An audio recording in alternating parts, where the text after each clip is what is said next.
السلام عليكم ورحمة الله وبركاته. الحمد لله رب العالمين والعاقبة للمتقين والصلاة والسلام على رسوله الأمين وعلى آله وصحبه أجمعين أما بعد. نماز کے فقہ کے باب میں ہماری بات چل رہی تھی نماز کے طریقے کے تعلق سے، اور اس سلسلے میں گزشتہ درس میں نماز کے شرائط یا فرائض ہم جان چکے تھے۔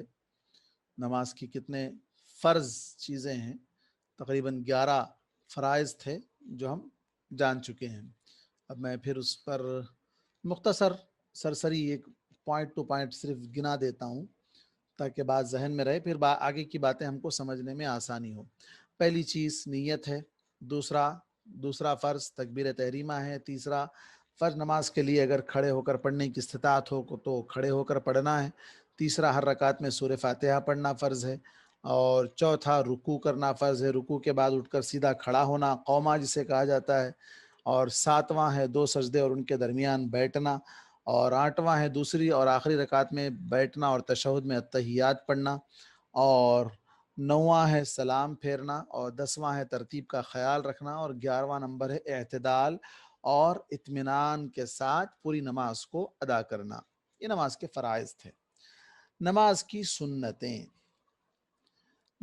سنتیں فرض کے بارے میں اس سے پہلے بات گزری ہے کہ اگر کوئی فرض چھوٹ جائے تو نماز نہیں ہوگی، نماز دہرانا پڑے گا۔ جیسے وہ صحابی جو نماز پڑھ رہے تھے، وہ سیدھی طریقے سے سجدے یا اطمینان کے ساتھ نماز نہیں پڑھ رہے تھے، تو اللہ کے نبی صلی اللہ علیہ وسلم نے ان سے کہا کہ جاؤ پھر سے نماز پڑھو، صلی فإنک لم تصلی، نماز پڑھو، تم نے نماز نہیں پڑھی ہے۔ تو فرائض اگر چھوٹ جائیں، چاہے ایک بھی فرض اگر چھوٹ جائے تو وہ نماز نہیں ہوگی۔ سنت یعنی اللہ کے نبی صلی اللہ علیہ وسلم نے جس پر عمل کیا ہے اور ہمیں بھی وہ عمل کرنا چاہیے۔ اس کا یہ مطلب نہیں ہے کہ سنت ہے تو چھوڑ دیا جائے، کرے بھی تو چلے گا، نہیں بھی کرے تو چلے گا، نہیں۔ اللہ کے نبی صلی اللہ علیہ وسلم نے فرمایا صلو کما رأیتمونی اصلی، تم ویسے ہی نماز پڑھو جیسے مجھے نماز پڑھتے ہوئے دیکھتے ہو۔ تو اللہ کے نبی صلی اللہ علیہ وسلم کا یہ حکم فرض ہے۔ جب آپ نے آرڈر دیا ہے تو اس آرڈر کو لینا اور اس آرڈر کے مطابق عمل کرنا ضروری ہے۔ صلو، نماز پڑھو، کیسے؟ جیسے میں پڑھتا ہوں۔ اب دیکھتے ہیں آپ صلی اللہ علیہ وسلم کی نمازیں کیسی ہوا کرتی تھی۔ رفع الیدین، دونوں ہاتھوں کا اٹھانا، یہ بہت بڑا مسئلہ بنایا گیا۔ 1400 سال سے ہاتھ اٹھانا یا نہیں اٹھانا، اسی مسئلے میں ہماری امت جھگڑتی رہی، اختلافات کرتی رہی، مساجد الگ بناتی رہی، حالانکہ یہ اتنا بڑا مسئلہ نہیں تھا کہ اس کی وجہ سے اختلافات ہوں جو مخالفت کا رخ اختیار کر جائیں۔ ہاتھ اگر اٹھائے تو ہاتھ کاٹ دیے جائیں، نعوذ باللہ۔ آپ دیکھیں آگے کیسی روایتیں ہمارے سامنے آ رہی ہیں۔ پہلے جانتے ہیں کہ یہ رفع الیدین، دونوں ہاتھوں کا اٹھانا کب ہے اور کیسے اٹھانا ہے۔ 4 صورتوں میں رفع الیدین سنت ہے۔ نمبر 1، تکبیر اولیٰ کے وقت، جب آپ تکبیر تحریمہ جسے کہتے ہیں، اس میں کسی کا اختلاف نہیں، سب مانتے ہیں ہاں بھائی تکبیر تحریمہ کے وقت ہاتھ اٹھانا ہے۔ اب وہ ہاتھ کہاں تک اٹھانا ہے وہ بات آگے آئے گی، کان کی لو تک اٹھانا ہے یا کاندھے تک اٹھانا ہے، کہاں تک اٹھانا ہے آگے بات آئے گی۔ حافظ ابن حجر رحمہ اللہ لکھتے ہیں کہ نماز کے شروع میں رفع الیدین کی روایت 50 صحابہ اکرام سے آئی ہے۔ بھائی جس کا فون آ رہا ہے بند کریں۔ رفع الیدین کی روایت 50 صحابہ سے آئی ہے۔ ان 50 صحابہ میں 10 مبشرہ بھی ہیں۔ 10 مبشرہ کس کو کہتے ہیں؟ جنہیں دنیا میں جنت کی خوشخبری دے دی گئی، وہ لوگ بھی ہیں۔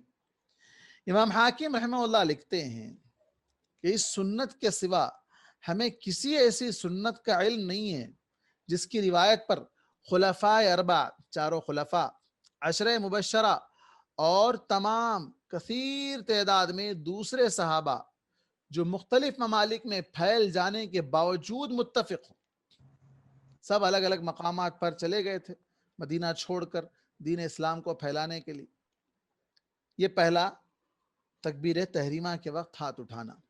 دوسرا اور تیسرا موقع جہاں ہاتھ اٹھانے ہیں رکوع کو جاتے وقت اور تیسرا رکوع سے اٹھتے وقت. ان دو موقعوں پر رفع الیدین کی روایت متعدد صحابہ سے ثابت ہے. متعدد کئی صحابہ سے بے شمار. حضرت ابن عمر رضی اللہ عنہ سے روایت ہے کہ نبی کریم صلی اللہ علیہ وسلم جب نماز کے لیے کھڑے ہوتے تو اپنے کندھوں کے برابر رفع الیدین کرتے، پھر تکبیر کہتے، پہلے ہاتھ اٹھاتے پھر تکبیر تحریمہ اللہ اکبر کہتے.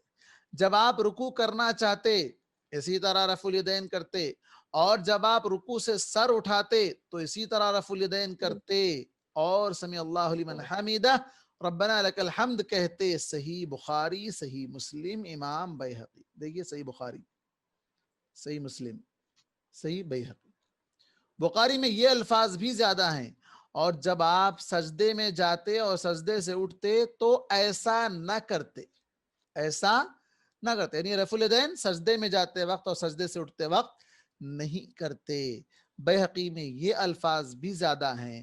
اسی طرح آپ کی نماز رہی یہاں تک کہ آپ اللہ سے جا ملے، یعنی آپ کا انتقال ہو گیا. وفات تک بھی آپ صلی اللہ علیہ وسلم کی نماز کا طریقہ یہی رہا. اس میں کسی طرح کی کوئی تبدیلی اپڈیٹ نہیں ہوئی، یہی طریقہ رہا. چوتھا مقام جہاں رفع الیدین کرنا ہے نماز میں وہ ہے دوسری رکعت سے اٹھ کر تیسری رکعت کے شروع میں. آپ دوسری رکعت کے لیے تشہد بیٹھے تھے، تشہد سے اٹھتے وقت تیسری رکعت کے لیے جب آپ اٹھ رہے ہیں، اٹھ کر کھڑے ہو گئے پوری طرح، تب رفع الیدین کرنا ہے، ہاتھوں کو اٹھانا ہے. نافع بیان کرتے ہیں. نافع کون ہے؟ یہ حضرت ابن عمر کے شاگرد ہیں، ان کے غلام بھی ہیں.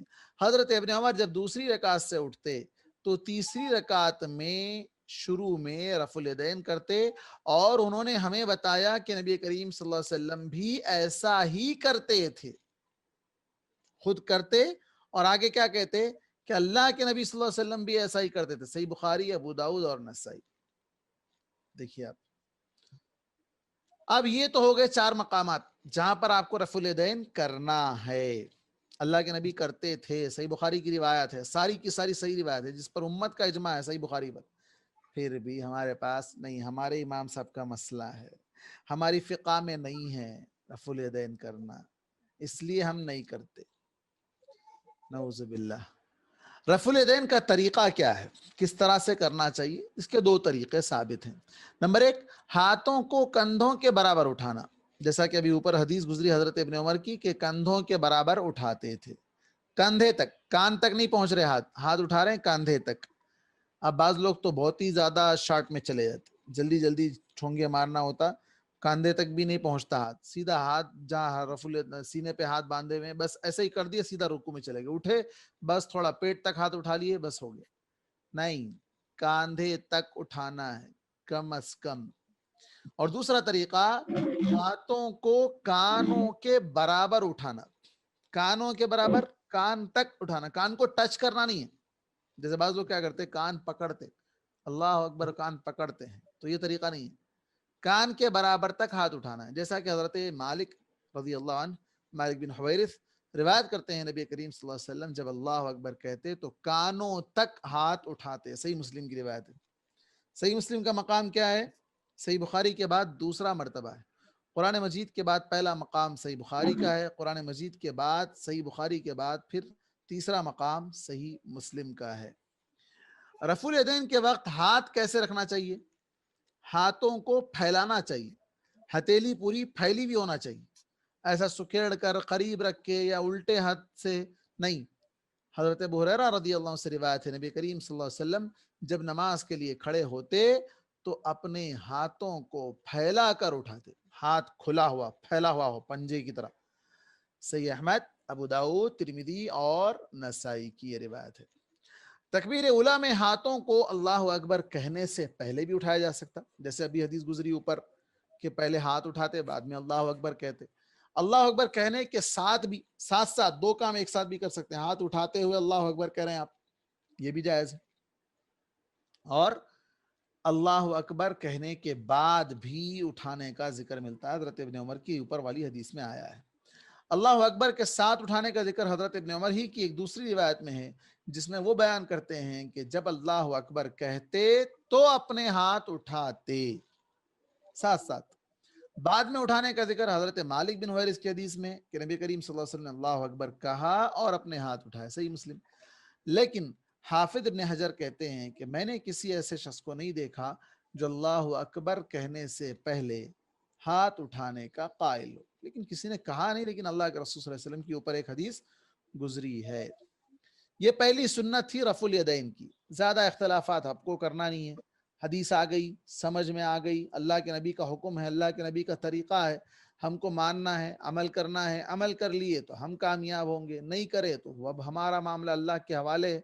اب کوئی کر رہا ہے تو اس کو برا نہیں بولنا, کوئی نہیں کر رہا ہے تو اس کو سمجھانا, حدیث سامنے رکھنا, کر لیا تو اس کا بھلا, نہیں کرا تو اس کا نقصان. لیکن اب اس کی وجہ سے ہاتھ نہیں اٹھاتا, رفع الیدین نہیں کرتا, اس کی وجہ سے اختلافات کرنا, مخالفت کرنا نہیں. آج امت کو جوڑنے کی ضرورت ہے, امت کو توڑنے کا نہیں ہے وقت. آج امت بہت ٹوٹی ہوئی ہے, امت کے سامنے دنیا بلا کے چیلنجز ہیں, اتنے چیلنجز ہے کہ اس کا مقابلہ کرنے کے لیے ہمارے پاس کچھ بھی نہیں ہے. اور ہم اسی معاملات میں, اسی بحث میں اگر پڑے رہیں گے, ہاتھ اٹھانا کہ نہیں اٹھانا, اٹھانے والا نہیں اٹھانے والا, فلاں فلاں فلاں, تو پھر یہ ہمارے لیے اور تباہی کا باعث بن سکتے ہیں. آج ہمیں خریدا جا رہا ہے, ہمیں مسلمان بک رہے ہیں, وہ دوسروں کے جاسوس بن رہے ہیں, دوسروں کے غلام بن رہے ہیں, دوسروں کے مرہون منت اپنی زندگی داؤ پر لگا کر جی رہے ہیں. تو ایسے دور میں ہم ایسے لوگوں کے ایمان کو بچانا, اپنے ایمان کو بچانا, یہ وقت کا بڑا تقاضا ہے. ایمان کو بچا لیں, ایمان پر قائم رہیں, شرک سے, بدعات سے, خرافات سے اپنے آپ کو بچائیں, اور یہ معاملات میں حدیث سامنے رکھیں. مان لیا الحمدللہ, اللہ اسے توفیق دے, نہیں مانتا ہے تو بار بار سمجھائیں. فذکر فإن الذکریٰ تنفع المؤمنین. اللہ تبارک و تعالیٰ نے قرآن مجید کے اندر فرمایا نصیحت کرو, یقیناً نصیحت مومنوں کو فائدہ دیتی ہے. آج فائدہ نہیں دی, کل دے گی, کل نہیں دی تو پرسوں دے گی, کسی نہ کسی دن اس کے بعد سمجھ میں آ جائے گی. اس کا یہ مطلب نہیں کہ میں ایک بار بولا نہیں مانا اس لیے میں بولنا چھوڑ دیا, یا کہ اس سے تعلق ختم کر لیا, اس سے بات بند کر دیا. نہیں, سمجھاتے رہنا چاہیے. ہم اللہ کے نبی کی بات ہے, انشاءاللہ کسی نہ کسی دن اس کے دل پر اثر ہوگا. دائیں بازو کا بائیں بازو پر رکھنا. دوسری سنت, ہاتھ کہاں باندھنا. ہاتھ کہاں باندھنا, یہ بھی بہت بڑا مسئلہ. ہاتھ اوپر باندھنا, نیچے باندھنا, سینے پہ باندھنا, ناف کے اوپر یا ناف کے نیچے.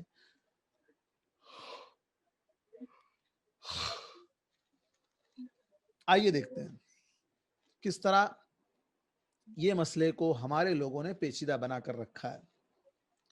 سب سے پہلے لاجک اگر ہم کو سمجھنا ہے, ہم کو حدیثیں سمجھ میں نہیں آتی, ہم کو احکامات سمجھ میں نہیں آتے, تو ہم کو طریقہ بتلایا گیا کہ کلائی پورا ہاتھ, بازو جو ہے ہاتھ پر ہو. اب یہ کیسے ہوگا؟ اگر ناف کے نیچے باندھیں گے تو بھی نہیں ہو سکتا, ناف کے اوپر باندھیں گے تو بھی بینڈ ہوگا. اب اگر آپ سینے پر باندھیں گے تو پورا ہاتھ یہ کونے سے یہ کونے تک, یہ کوہنی سے لے کر اس کوہنی تک پوری طرح, میں کیمرہ نہیں ہے اور میں دکھا نہیں پا سکتا ہوں, اگر کلاس آف لائن ہوتی یا کیمرے کا کچھ انتظام ہوتا تو میں شاید آپ کو دکھا پاتا کہ کس طرح ہاتھ پر ہاتھ پوری طرح آپ کو اس طرح باندھنے میں کب آئے گا, جب آپ سینے پر رکھیں گے تبھی وہ پوری طرح اسٹریٹ آئے گا. اسٹریٹ نیچے لے لیں گے تو پھر بینڈ ہو جائے گا اور وہ کوہنی تک نہیں پہنچے گا, اور نیچے اگر آپ لے لیں گے ناف کے نیچے تو بھی نہیں پہنچ پائے گا. اور ادب کا طریقہ بھی وہ نہیں ہے, ادب بادب کس طرح آپ کھڑے ہوں گے, یہ لاجک کی بات سمجھا رہا ہوں. ہمارے بعض لوگوں کو وہ جو جنہیں حدیث سمجھ میں نہیں آتی. آگے دیکھیے صحیح بخاری کی حدیث کیا ہے. اب اسی حدیث کو آپ لاجک میں بھی لے کر سمجھنے کی کوشش کر سکتے ہیں. حضرت سہل بن, پہلے دیکھتے ہیں کیا ہے. نماز میں دائیں بازو کو, دائیں کا مطلب رائٹ, بائیں کا مطلب لیفٹ, رائٹ ہینڈ کو لیفٹ ہینڈ پر رکھنا یہ مسنون طریقہ ہے. اس بارے میں 18 صحابہ اکرام اور تابعین سے 20 احادیث ثابت ہے. 18 صحابہ اور تابعین سے کل ملا کر 20 حدیثیں آئی ہیں. چند حدیثیں یہاں پر بطور تذکرہ لائی گئی ہیں. حضرت سہل بن سعد رضی اللہ عنہ سے روایت ہے کہ لوگوں کو یعنی صحابہ اکرام کو یہ حکم دیا جاتا تھا کہ انسان نماز میں اپنا دایاں ہاتھ بائیں بازو پر رکھے. بازو یعنی کلائی، پورا ہتھیلی سے لے کر پوری کوہنی تک، یہ پورا حصہ ہاتھ کا. تو صحیح بخاری کی روایت ہے رائٹ ہینڈ کو لیفٹ ہینڈ کے کوہنی تک رکھنا ہے. تو اب یہ کوہنی تک کب رکھا جائے گا؟ کہاں رکھ کر آپ چیک کر لیں، اپنے اپنے سینے پر رکھ کر دیکھ لیں، ناف کے اوپر ناف کے نیچے رکھ کر آپ لوگ دیکھ لیں کیسے ہو سکتا ہے یہ ہاتھ بینڈ ہو جائے گا اور پوری طرح نہیں رکھ پا سکیں گے. ایک طریقہ. حضرت جابر رضی اللہ عنہ سے روایت ہے کہ نبی کریم صلی اللہ علیہ وسلم ایک آدمی کے قریب سے گزرے جو اپنے بائیں بازو کو دائیں بازو پر رکھ کر نماز پڑھ رہا تھا. مطلب لیفٹ کو رائٹ کے اوپر رکھ کر نماز پڑھ رہا تھا، الٹا ہاتھ رکھا تھا اس نے. ہم کو رکھنا کیسا ہے؟ رائٹ کو لیفٹ پر رکھنا ہے، اور وہ کیسے رکھ رہا تھا؟ لیفٹ کو رائٹ پر رکھا ہوا تھا. آپ صلی اللہ علیہ وسلم نے اس کے بائیں بازو کو کھینچا اور دائیں کو بائیں ہاتھ پر رکھ دیا، یعنی آپ نے ہاتھوں کو ہٹا کر رائٹ کو اٹھا کر لیفٹ کے اوپر رکھ دیا. اب یہ مسئلہ ہوا رائٹ کو لیفٹ پر رکھنا. کہاں رکھنا، کیسے رکھنا؟ جیسے کہ بتلایا گیا کہ پورا کونی تک آنا چاہیے. اب آگے دیکھتے ہیں تینوں طریقے اور تینوں کے دلائل. ہاتھ کہاں رکھے جائیں اس بارے میں سلف کے تین مسلک ہیں. سینے پر ہاتھ رکھنا، ناف سے اوپر ہاتھ رکھنا، ناف کے نیچے ہاتھ رکھنا. جہاں تک ہاتھ کا بائیں بازو پر رکھنے کا تعلق ہے، یعنی رائٹ ہینڈ کا لیفٹ پر رکھنے کا جو تعلق ہے، وہ بہت سی صحیح احادیث سے ثابت ہے. باقی رہی یہ چیز کہ ہاتھ سینے پر رکھے جائیں یا ناف سے اوپر رکھا جائے یا ناف کے نیچے رکھا جائے، اس بارے میں کوئی بھی صحیح حدیث ثابت نہیں. ہر حدیث میں کسی نہ کسی پہلو سے کوئی نہ کوئی وجہ علت پائی جاتی ہے. آئیے دیکھتے ہیں. اور اسی لیے سلف کے نزدیک ان میں سے ہر ایک کی گنجائش تھی. جیسے کہ امام ترمذی فرماتے ہیں ذیل میں ہم ان تینوں قسم کی احادیث میں سے ایک ایک حدیث بیان کرتے ہیں. اب آپ دیکھتے چلیں کہ کس کس حدیث میں کیا کیا علت ہے. ایک ایک حدیث بیان کی جا رہی ہے. حضرت حلب طائی روایت کرتے ہیں کہ میں نے نبی کریم صلی اللہ علیہ وسلم کو دائیں ہاتھ کو بائیں ہاتھ کے جوڑ یعنی کلائی کے اوپر، دیکھو میں جب سے لفظ استعمال کر رہا ہوں کلائی کا، کلائی کے اوپر سینے پر ہاتھ رکھتے ہوئے دیکھا. امام احمد اور ترمذی کی روایت ہے. ایک اور روایت ابن خزیمہ کی بھی ہے جو کہ صحیح روایت ہے. جیسے یہاں پر انہوں نے روایت کیا، اس کتاب میں لکھا کہ اس سلسلے میں کوئی صحیح حدیث نہیں ہے، ایسی بات نہیں ہے، صحیح حدیث بھی ہے. ابن خزیمہ کی ایک حدیث ہے صحیح ابن خزیمہ کی، اور وہ صحیح حدیث ہے کہ سینے پر ہاتھ. اب سب سے پہلی بات میں جیسے کہا کہ کلائی پر ہاتھ رکھنے کا جو مسئلہ ہے، جوڑ پر جو ہاتھ رکھنے کا مسئلہ ہے، وہ آپ سینے کے آپ اوپر جنا وہاں سے ہٹا کر ناف کے اوپر رکھ کر دیکھ لیں، آپ کا ہاتھ بینڈ ہو جائے گا اور وہ جوڑ تک ہاتھ نہیں پہنچ پائے گا. اور اگر نیچے چلے جائیں، ناف کے نیچے چلے جائیں تو پھر اور بھی مشکل ہو جائے گی. امام ترمذی نے اس حدیث کو حسن قرار دیا. یہ جو حدیث ابھی یہاں پر گزری ہے اس حدیث کو حسن قرار دیا. دوسری حدیث حضرت ابو جحیفہ رضی اللہ عنہ سے روایت ہے. حضرت ابو جحیفہ سے روایت ہے کہ حضرت علی نے فرمایا سنت یہ ہے، کس کا قول ہے یہ؟ حضرت علی، کہ سنت یہ ہے کہ ہاتھ کو ہاتھ پر ناف کے نیچے رکھا جائے. اب اس کے بارے میں کیا ہے؟ یہاں پہ ابو داؤد کی روایت ہے، اور ابو داؤد، امام احمد، ابن ابی شیبہ، دارقطنی، بیہقی، ان تمام کا مقام ترمذی سے کم ہے. پہلی بات. دوسری بات، اس حدیث کی روایت یہاں پر اس کے بارے میں جو یہاں لکھا ہوا ہے، اس حدیث کے راویوں میں ایک راوی عبد الرحمن بن اسحاق واسطی ہیں جن کا مرتبہ روایت حدیث کے بارے میں کمزور ہے. وہ راوی کمزور ہیں، ضعیف ہیں. ان کے پاس جو احادیث کے صحیح ہونے کے لیے جو کنڈیشنز ہونے چاہیے، وہ کنڈیشنز پر وہ پوری طرح فٹ نہیں اترتے ہیں جو یہاں لکھا ہوا ہے. تیسری چیز، تیسری حدیث حضرت جریر الضبی. پہلی حدیث گزری تھی سینے پر ہاتھ رکھنے کی، دوسری حدیث گزری ناف کے نیچے ہاتھ رکھنے کی اور اس کی علت بیان کی گئی. جبکہ پہلی حدیث کی کوئی علت یہاں بیان نہیں کی گئی، بلکہ کہا گیا کہ حدیث حسن درجے کی ہے. جبکہ اس سلسلے میں ایک اور حدیث ہے جو میں نے کہا صحیح ابن خزیمہ کی ہے، وہ صحیح درجے میں ہے. جریر الضبی رضی اللہ عنہ سے، جریر الضبی روایت کرتے ہیں رضی اللہ عنہ عفواً، تو وہ کہتے ہیں کہ میں نے حضرت علی کو ناف سے اوپر ہاتھ باندھے ہوئے دیکھا. ابو داؤد کی روایت ہے. دیکھیے وہاں اوپر حدیث گزری حضرت علی کی، جس میں حضرت علی کہہ رہے ہیں کہ ناف کے نیچے رکھ ہاتھ بندھا جائے، اور یہاں دوسرے ان کے بعد آنے والے تابعی یہ کہہ رہے ہیں کہ میں نے حضرت علی کو ناف کے اوپر ہاتھ باندھتے ہوئے دیکھا. تو تضاد ہو گیا نا، تضاد ہو گیا.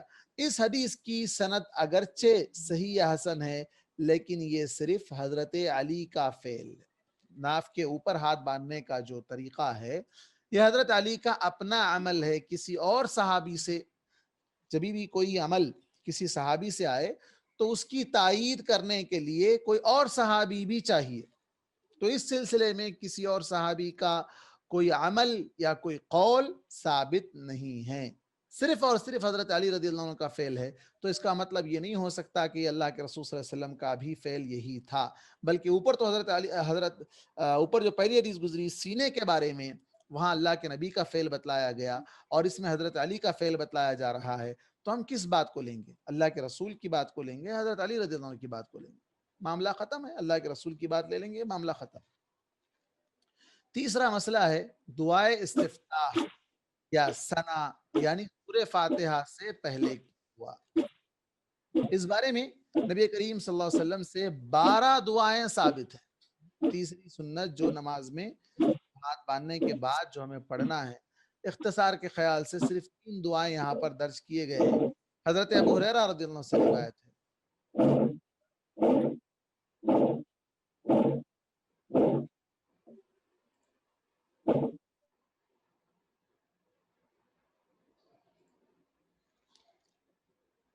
حضرت ابو ہریرہ رضی اللہ عنہ سے روایت ہے کہ نبی کریم صلی اللہ علیہ وسلم نماز میں جب اللہ اکبر کہتے تو قراءت شروع کرنے سے پہلے کچھ دیر خاموش رہتے. ایک دن میں نے عرض کیا، یا رسول اللہ صلی اللہ علیہ وسلم، میرے ماں باپ آپ پر قربان ہوں، تکبیر اور قراءت کے درمیان یعنی سورہ فاتحہ کے درمیان آپ خاموش رہتے ہیں، مجھے بتائیے کہ اس وقت آپ کون سی دعا پڑھتے ہیں؟ تو فرمایا میں یہ دعا پڑھتا ہوں. کون سی دعا؟ اللہم باعد بینی وبین خطایایا کما باعدت بین المشرق والمغرب اللہم نقنی من خطایایا کما ينقى الثوب الابيض من الدنس اللہم اغسلنی من خطایایا بالثلج والماء والبرد. صحیح بخاری، صحیح مسلم، ابو داود، نسائی، ابن ماجہ. کیا ترجمہ ہے اس کا؟ اے اللہ میرے اور میرے گناہوں کے درمیان دوری ڈال دے جیسا کہ تو نے مشرق و مغرب کے درمیان دوری ڈال دی ہے، یعنی میرے گناہوں کو معاف کر دے. دوری ڈال دے کا مطلب میرے گناہوں سے مجھے دور کر دے یا میرے گناہوں کو مجھ سے دور کر دے. اے اللہ میرے گناہوں سے پاک کر دے جیسا کہ سفید کپڑا میل سے صاف کیا جاتا ہے. اے اللہ میرے گناہوں کو برف، پانی اور اولوں سے دھو دے. جب کوئی کپڑے کا دھبا نہیں جاتا تو اس کو برف سے دھویا جاتا ہے، ٹھنڈے پانی سے دھویا جاتا ہے. تو یہاں پر کہا جا رہا ہے کہ دعا کے الفاظ ہمیں سکھائے جا رہے ہیں کہ اللہ ہمارے گناہوں کو ویسا ہی دھو ڈال، ہمیں ایسا صاف و شفاف بنا دے کہ ہمارے جسم پر کوئی گناہ باقی نہ رہے. نماز شروع ہونے سے پہلے انسان اپنے گناہوں کی معافی اور گناہوں سے دوری، مجھے اللہ گناہوں کے قریب مت لے جا، مجھے گناہوں سے دور کر دے، یعنی کوئی گناہ ایسا نہ ہو کہ وہ مجھ سے اس کا کوئی تعلق لگا رہے.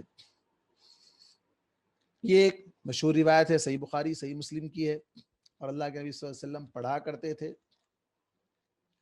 دوسری دعا حضرت علی رضی اللہ عنہ سے روایت ہے کہ نبی کریم صلی اللہ علیہ وسلم جب نماز کے لیے کھڑے ہوتے تو اللہ اکبر کہتے. جی بھائی آپ یہاں پر اشارہ کر رہے ہیں، میں حاشیے میں نہیں جاتا ہوں کیونکہ اختلافات کو میں بڑھاوا نہیں دینا چاہتا ہوں. یہاں پر سینے پہ ہاتھ باندھنے سے متعلق جو اہل حدیث علماء سینے پر ہاتھ رکھنے کی روایت کو مرفوع ہونے کی وجہ سے دوسری روایت پر ترجیح دیتے ہیں، اس لیے کہ مرفوع حدیث ہے، اس لیے ان کے نزدیک سینے پر ہاتھ رکھنا افضل ہے. صحیح بات ہے، یہی بات ہماری بھی ہے اور ہم اسی پر عمل کرتے ہیں اور یہی طریقہ راجح ہے، سینے پر ہاتھ باندھنا ہی راجح ہے. اب جو دوسرے جو دو طریقے بتلائے گئے ہاتھ سینے پر ناف کے اوپر یا ناف کے نیچے باندھنے کے، اس کی علتیں بھی بیان کر دی گئی کہ اس حدیث میں کیا ضعف ہے، اور اوپر والی جو حدیث گزری سینے پر ہاتھ باندھنے کی، اس کی کوئی علت ہی نہیں ہے، تو وہ مرفوع حدیث بھی ہے، صحیح حدیث بھی ہے. اور یہ دونوں میں ایک حضرت علی رضی اللہ عنہ کا قول ہے، دوسرا حضرت علی رضی اللہ عنہ کا فعل ہے، اور اوپر والی حدیث جو گزری وہ اللہ کے رسول کا قول ہے. میں نے اسی لیے کہا کہ ہم اللہ کے رسول کی بات کو لے لیں گے تو معاملہ ختم ہو جائے گا. اور یہاں وہی بات ہے مرفوع. مرفوع کس کو کہتے ہیں؟ جو بات اللہ کے رسول صلی اللہ علیہ وسلم سے ثابت ہو, صحابی سے نہیں.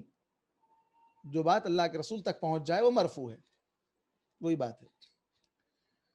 چلیے آگے بڑھتے ہیں. حضرت علی رضی اللہ عنہ سے روایت ہے کہ نبی کریم صلی اللہ علیہ وسلم جب نماز کے لیے کھڑے ہوتے تو اللہ اکبر کہتے اور یہ دعا پڑھتے. لمبی دعا ہے. وجهت وجهي للذي فطر السماوات والأرض حنيفا مسلما وما أنا من المشركين إن صلاتي ونسكي ومحياي ومماتي لله رب العالمين لا شريك له بذلك أمرت وأنا أول المسلمين اللهم أنت الملك لا إله إلا أنت ربي وأنا عبدك ظلمت نفسي واعترفت بذنبي فاغفر لي ذنوبي جميعا إنه لا يغفر الذنوب إلا أنت واهدني لأحسن الأخلاق لا يهدي لأحسنها إلا أنت واصرف عني سيئها لا يصرف عني سيئها إلا أنت لبيك وسعديك والخير كله في يديك والشر ليس إليك وأنا بك وإليك تباركت وتعاليت أستغفرك وأتوب إليك. امام احمد, امام مسلم اور ترمذی, ابو داؤد, نسائی اور ابن ماجہ کی روایت ہے. اس کا ترجمہ بھی دیکھ لیتے ہیں. بہت اچھی یہ دعا ہے اگرچہ کہ تھوڑی طویل ہے. دعا کے ترجمہ یہ ہے کہ میں یکسو ہو کر خالص اس ذات کی طرف اپنا رخ کر لیا جس نے آسمانوں اور زمین کو پیدا کیا, اور میں مشرکین میں سے نہیں ہوں. میری نماز, میری قربانی, میرا جینا اور میرا مرنا سب جہانوں کے پروردگار یعنی اللہ کے لیے ہے, اس کا کوئی شریک نہیں.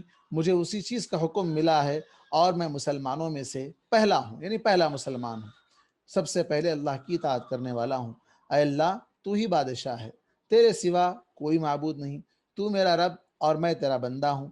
میں نے اپنے آپ پر ظلم کیا, میں نے اپنے گناہوں کا اعتراف کر لیا, لہٰذا تو میرے سب گناہ معاف کر دے.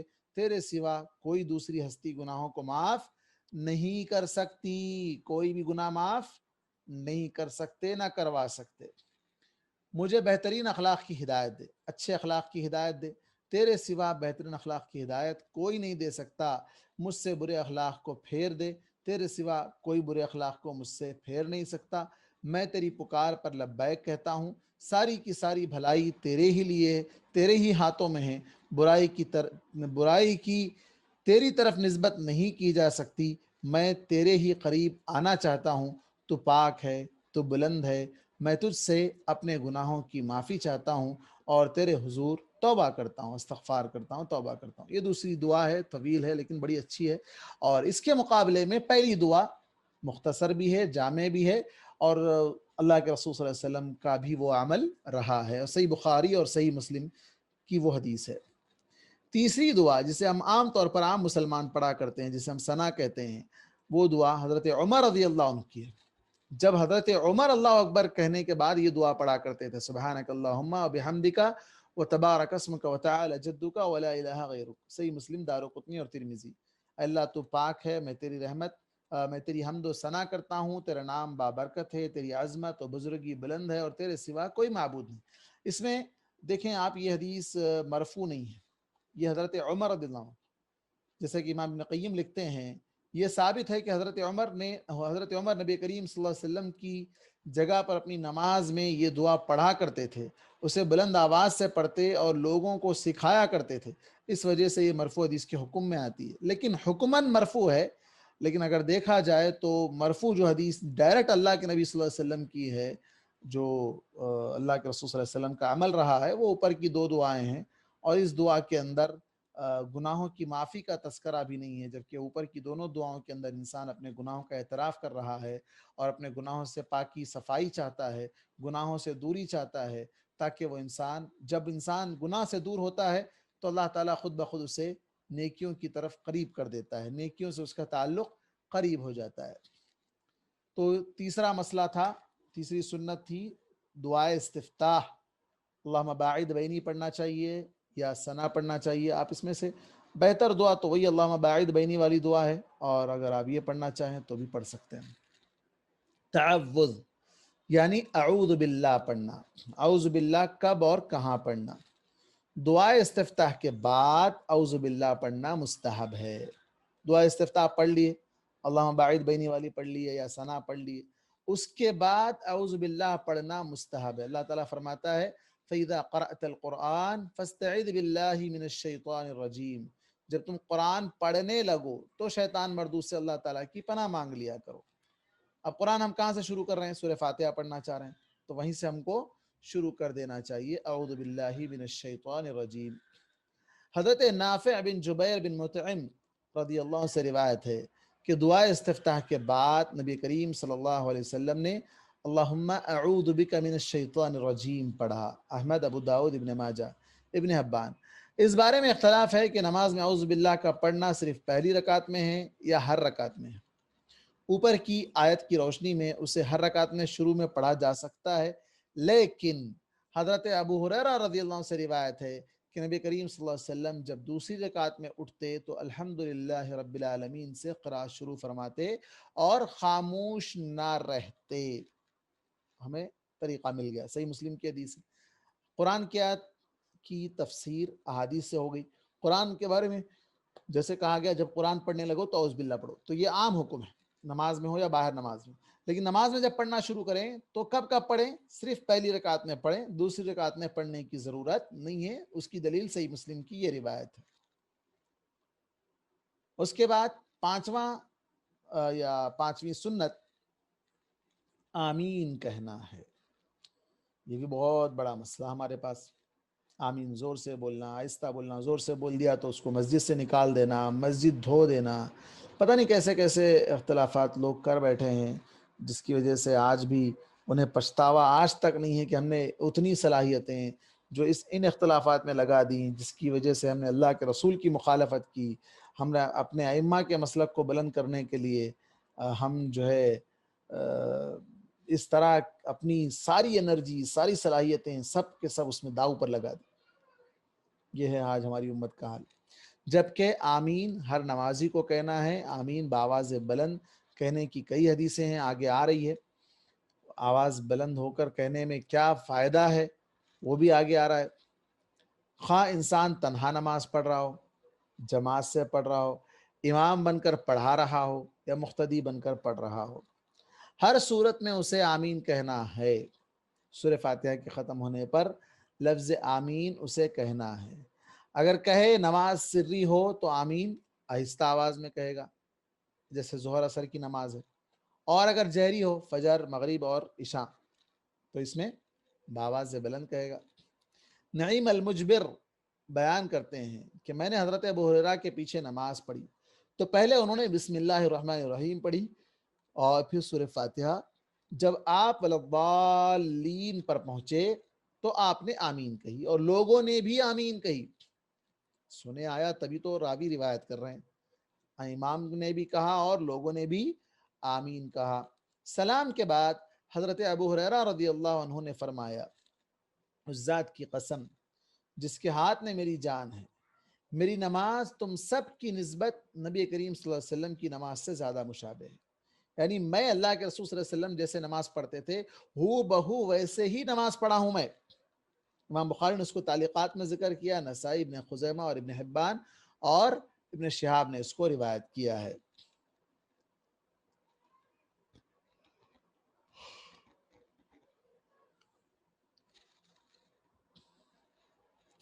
عطا رحمہ اللہ فرماتے ہیں میں نے اسی مسجد میں 200 صحابہ کو پایا. کتنے؟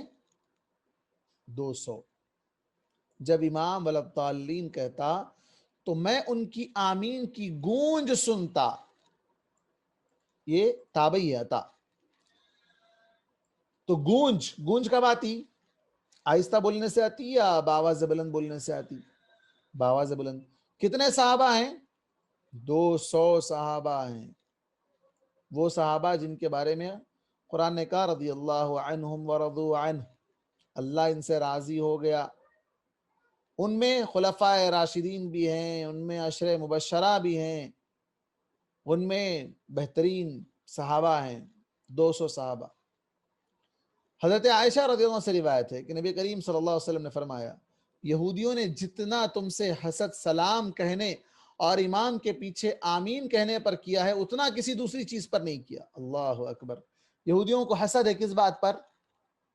آپس میں مسلمان ایک دوسرے کو سلام کرتے ہیں اس بات پر، اور دوسرا امام کے پیچھے آمین کہنے پر. اور پتہ نہیں ابھی کس کی جنا سازش تھی کہ امت کو امام کے پیچھے آمین کہنے سے روک دیا گیا، اور آج تک بھی امت آمین کہنے سے کتراتی ہے. اور نماز کے بعد پتہ نہیں امام صاحب کیا دعا کرتے نہیں معلوم، آمین آمین کہتے جاتے ہیں۔ اللہ ہدایت دے۔ مستحب یہ ہے کہ آمین امام کے ساتھ کہی جائے، نہ پہلے اور نہ بعد میں، مستحب ہے طریقہ، اگرچہ کہ دونوں طریقے ہیں۔ بعض روایت میں آتا ہے کہ جب امام آمین کہے تو تم بھی آمین کہو، جیسے آگے حدیث آ رہی ہے، حضرت ابو ہریرہ رضی اللہ عنہ سے روایت ہے، نبی کریم صلی اللہ علیہ وسلم نے فرمایا جب امام آمین کہے تو تم بھی آمین کہو۔ حکم آ رہا ہے، آرڈر ہے، اس لیے کہ جس شخص کی آمین فرشتوں کی آمین سے مل گئی اس کے پچھلے گناہ معاف کر دیے گئے۔ اللہ اکبر۔ یہ فائدہ ہے۔ فائدہ کیا ہے؟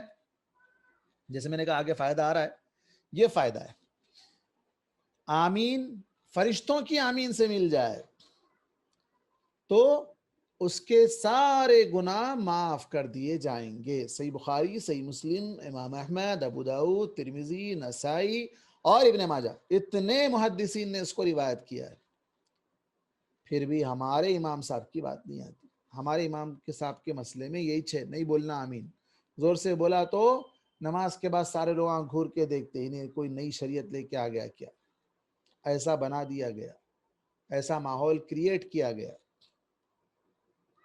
اس سے بچو، اللہ کے رسول کی حدیث ہے، اللہ کے رسول صلی اللہ علیہ وسلم کے صحابہ کا عمل ہے، اس کے باوجود ہم صرف عصبیت کی وجہ سے، اپنے تنگ نظری کی وجہ سے اس اختلاف میں پڑے ہوئے ہیں کہ کوئی اگر آمین کہنے والا مسجد میں آمین کہہ دے تو اسے مسجد سے بھگا دو، اس سے رشتہ توڑ دو، اس سے تعلقات ختم کر دو۔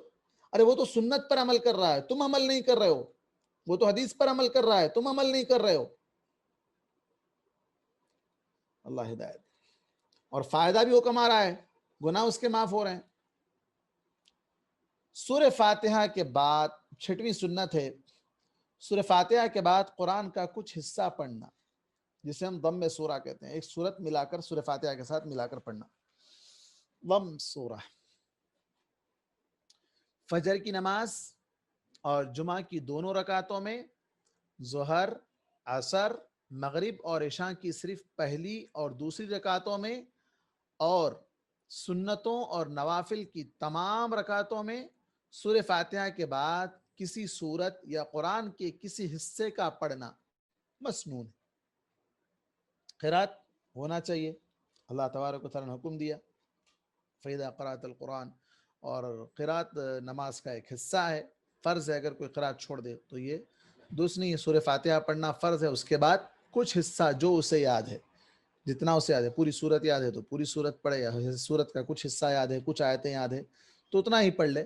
حضرت ابو سعید رضی اللہ عنہ سے روایت ہے کہ ہمیں حکم دیا گیا کہ ہم سورہ فاتحہ پڑھیں اور اس کے ساتھ قرآن کا جو حصہ ہمارے لیے آسان ہو وہ بھی پڑھنے کا حکم دیا۔ حکم دینے والے کون؟ اللہ کے نبی۔ حضرت ابو قتادہ رضی اللہ عنہ سے روایت ہے کہ نبی کریم صلی اللہ علیہ وسلم ظہر کی پہلی 2 رکعتوں میں سورہ فاتحہ اور 2 سورتیں پڑھا کرتے تھے، اور آخری 2 رکعتوں میں صرف سورہ فاتحہ، اور بعض اوقات ہمیں کوئی سورہ سنا دیتے تھے۔ مطلب ظہر کی آخری 2 رکعتوں میں بھی کبھی کبھی کوئی سورت سورہ فاتحہ کے بعد آپ صلی اللہ علیہ وسلم پڑھا کرتے تھے، مطلب پڑھ سکتے ہیں، اس میں بھی کوئی سورت پڑھ سکتے ہیں۔ یہ اب تک ہم کو نہیں معلوم تھا، ہے نا، ہم نہیں جانتے تھے، ہم کو نہیں معلوم تھا، ہم یہی سمجھتے ہیں کہ صرف پہلی 2 رکعت میں پڑھنا ہے، اس کے بعد نہیں پڑھنا، اور پہلی 2 رکعتوں میں، بلکہ اکثر تو ہمارے پاس حال یہ ہے کہ سورہ فاتحہ ہی نہیں پڑھنا ہے، پھر نماز کیسے ہوگی؟ لا صلاۃ لمن لم یقرأ فاتحۃ الکتاب۔ اب یہاں دیکھیں، آپ ہر حدیث میں سورہ فاتحہ کا تذکرہ آ رہا ہے، اور آخری 2 رکعتوں میں صرف سورہ فاتحہ، اور بعض اوقات ہمیں کوئی اور سورہ بھی سنا دیتے تھے۔ آپ صلی اللہ علیہ وسلم پہلی رکعت کو دوسری رکعت کی نسبت لمبی پڑھا کرتے تھے۔ مطلب اس کا مطلب یہ ہے کہ قرات جب آپ کر رہے ہیں تو پہلی رکعت میں قرات تھوڑی زیادہ ہونی چاہیے، دوسری رکعت میں تھوڑی کم ہونی چاہیے۔ مثال کے طور پر پہلی رکعت میں آپ سورہ زلزال پڑھ رہے ہیں تو دوسری رکعت میں آپ الہاکم التکاثر پڑھیے، قل اللہ احد پڑھیے۔ ایسا الٹا مت کیجئے کہ پہلی رکعت میں آپ نے ایک چھوٹی سورت پڑھ لی انا اعطینا، دوسری رکعت میں آپ تبت یدا پڑھ رہے ہیں، تو یہ مناسب نہیں ہے۔ پہلی رکعت کو لمبی ہونا چاہیے، دوسری رکعت چھوٹی ہونی چاہیے۔ اسی طرح عصر اور فجر کی نماز میں بھی آپ صلی اللہ علیہ وسلم پہلی رکعت کو دوسری رکعت کی نسبت لمبی پڑھا کرتے تھے۔ صحیح بخاری، صحیح مسلم اور ابو داؤد۔ قرات کے متعلق چند مسائل پڑھیں گے یا وقت ہو گیا؟